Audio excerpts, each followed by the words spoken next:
একটা প্রশ্ন করি, কেউ যদি তোমাকে নিজের সবচেয়ে বড় দুর্বলতাটা দেখায়, তুমি কি সেটার সুযোগ নেবে নাকি সেটাকে আগলে রাখবে? এই একটা প্রশ্নের উত্তরেই বোঝা যায় তুমি কাউকে ভালোবাসো নাকি শুধু চাও। ভালোবাসা চোখে দেখা যায় না, কিন্তু অনুভব করা যায়। কারো একটা চাহনিতে, একটা নীরব পাশে থাকা, আর একটা ছোট্ট যত্নে। অনেকে মনে করে শরীরের কাছে যাওয়াটাই ভালোবাসা, কিন্তু এটা ভালোবাসা না। ওটা মুহূর্তের টান, যেটা সময়ের সাথে মিলিয়ে যায় আর পেছনে রেখে যায় শুধু একটা ফাঁকা অনুভূতি।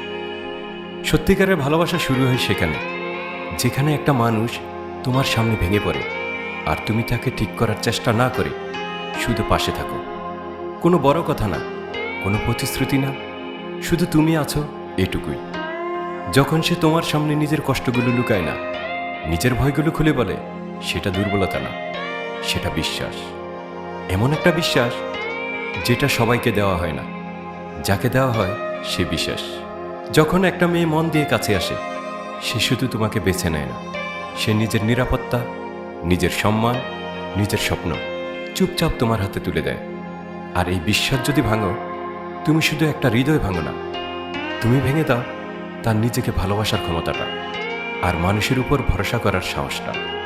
মনে রেখো, ঘনিষ্ঠতা কোনো অধিকার না, এটা একটা দায়িত্ব। সেই মুহূর্তে সে তোমাকে নিজের থেকে উপরে বসিয়েছে, এই জায়গাটা মর্যাদা দিতে জানো। ভালোবাসা পাওয়া হয়তো সহজ, কিন্তু ভালোবাসার যোগ্য হয়ে ওঠা, সেটাই আসল পরিচয়। তোমার কি মনে হয় আজকের দিনে সত্যিকারের ভালোবাসা আর বাকি আছে? কমেন্টে বলো।